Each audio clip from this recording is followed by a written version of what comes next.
কল্পকাহিনী ও রহস্য রোমাঞ্চ থেকে বেশ কিছু গুরুত্বপূর্ণ প্রশ্ন করে দেওয়া হয়েছে আজকের ভিডিওতে। 2024 টার্ম এন্ড এক্সামিনেশনের জন্য প্রশ্নগুলি খুবই গুরুত্বপূর্ণ।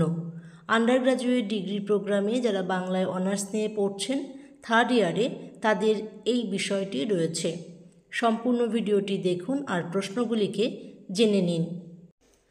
ভিডিওর শুরুতেই রয়েছে 10 নম্বরের জন্য যে প্রশ্নের উত্তরগুলিকে তৈরি করবেন। প্রথম প্রশ্ন, লুল্লু গল্পে যে ভূতের দেখা মেলে তাদের আকৃতি ও স্বভাবের চিত্রণে বীভৎস রস ও উদ্ভট কল্পনার মিলন ঘটেছে, তা বর্ণনা করুন। 2 নম্বর প্রশ্ন, কে এই উদ্ভট দাম্পত্য সমস্যার সমাধান করবে? আমার কম্য নয়। কার লেখা কোন রচনার অন্তর্গত? পাঠ্য রচনার আড়ালে চিরকালের দাম্পত্য বিপর্যয় ও রসিকতার যে কাহিনী রয়েছে তা আলোচনা করুন। পরের প্রশ্ন, 3 নম্বর প্রশ্ন, প্রফেসর শঙ্কু ও ম্যাকাও গল্পটিতে কিভাবে কল্পবিজ্ঞানকে ছাপিয়ে গেছে নৈতিকতার শিক্ষা, তা বিশ্লেষণ করুন। 4 নম্বর প্রশ্ন, মহাকাশের দূত গল্পের খলনায়কের পরিচয় দিন। শঙ্কু বাহিনীর সঙ্গে তার বিরোধের বর্ণনার মধ্যে দিয়ে লেখক কোন নৈতিক বার্তা দিয়েছেন, সবিস্তারে লিখুন। 5 নম্বর প্রশ্ন, ভিক্টর ফ্র্যাঙ্কেনস্টাইনের আশ্চর্য গবেষণা আর তার শোচনীয় পরিণামের কথা কে না জানে? কার লেখা কোন উপন্যাসে এই গবেষণা ও তার পরিণামের কথা লিখিত আছে? উপন্যাসটির পরিচয় দিন। শঙ্কুর কাহিনীতে এই উপন্যাস কিভাবে প্রাসঙ্গিক হয়ে উঠেছে আলোচনা করুন।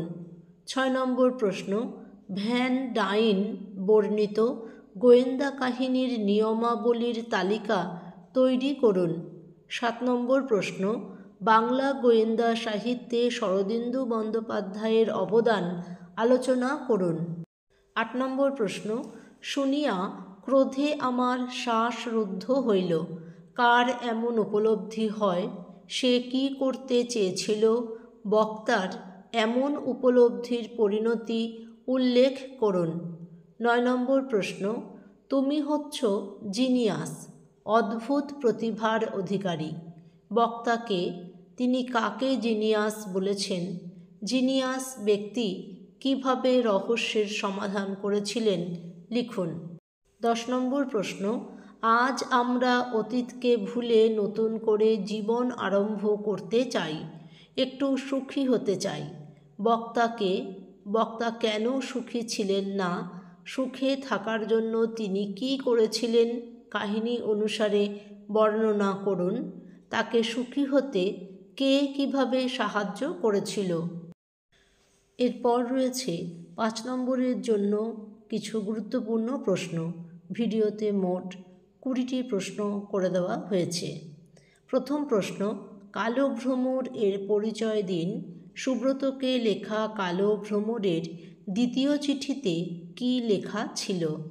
2 নম্বর প্রশ্ন, মাধববাবু ও নবতারণ দারোগা চরিত্র দুটিকে কোন উপন্যাসে পেয়েছেন? চরিত্র দুটির সংক্ষিপ্ত পরিচয় দিন।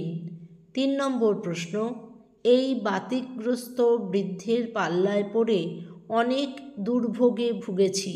বক্তাকে, বাতিকগ্রস্ত বৃদ্ধ বলতে কাকে বোঝানো হয়েছে? গল্পানুসারে দুর্ভোগের পরিচয় দিন।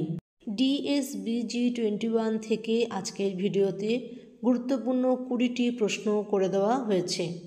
4 নম্বর প্রশ্ন, এই খুনের পেছনে আছে অন্য স্বার্থ, কাকে কেন খুন করা হয়েছিল?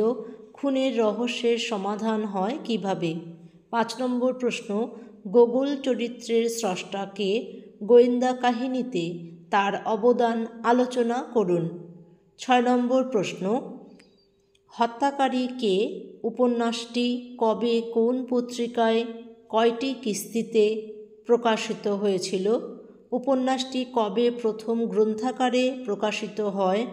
আমার কথা অংশটি উপন্যাসের কোথায় যুক্ত হয়েছে? উপন্যাসের কথক কে? উপন্যাসের চরিত্রলিপি তৈরি করুন। 7 নম্বর প্রশ্ন, ক্রাইম কাহিনীর কালক্রান্তি গ্রন্থের রচয়িতা কে? তিনি ডিটেকটিভ কাহিনীর কয়টি লক্ষণের কথা বলেছেন ও কি কি? গোয়েন্দাদের পেশার পরিচয় ও চরিত্র প্রকৃতি অনুযায়ী গোয়েন্দা কাহিনীকে কয়টি ভাগে ভাগ করা যায় ও কি কি? প্রতিটি ভাগের 2টি করে উদাহরণ দিন। 8 নম্বর প্রশ্ন, বিধুশেখরকে তার কাণ্ডকারখানা নিজের ভাষায় বিবৃত করুন। প্রফেসর শঙ্কুর ডায়েরির বিশেষত্বগুলি সংক্ষেপে লিখুন। শঙ্কুর ডায়েরি অবলম্বনে টাফা সম্পর্কে শঙ্কুর অভিজ্ঞতার সংক্ষিপ্ত পরিচয় দিন। গল্প, উপন্যাস, নাটক, কবিতা থেকে যখনই কোনো প্রশ্নের উত্তর তৈরি করবেন, প্রথমে অবশ্যই মূল পাঠটি পড়ে নেবেন। যদি মূল পাঠটি পড়া থাকে তাহলে কিন্তু প্রশ্নের উত্তরগুলি সঠিকভাবে আপনারা তৈরি করতে পারবেন। 9 নম্বর প্রশ্ন, ভূষুণ্ডির মাঠে গল্পের নামকরণের সার্থকতা বিষয়ে সংক্ষেপে আলোচনা করুন।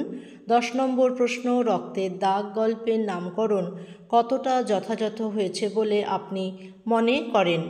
আশা করি সম্পূর্ণ ভিডিওটি আপনি মন দিয়ে দেখেছেন এবং প্রশ্নগুলিকে জেনে নিয়েছেন। প্রশ্নের উত্তরগুলিকে অবশ্যই তৈরি করে রাখুন, আপনার পরীক্ষা ভালো হবে। সম্পূর্ণ ভিডিওটি দেখার জন্য আপনাকে অসংখ্য ধন্যবাদ।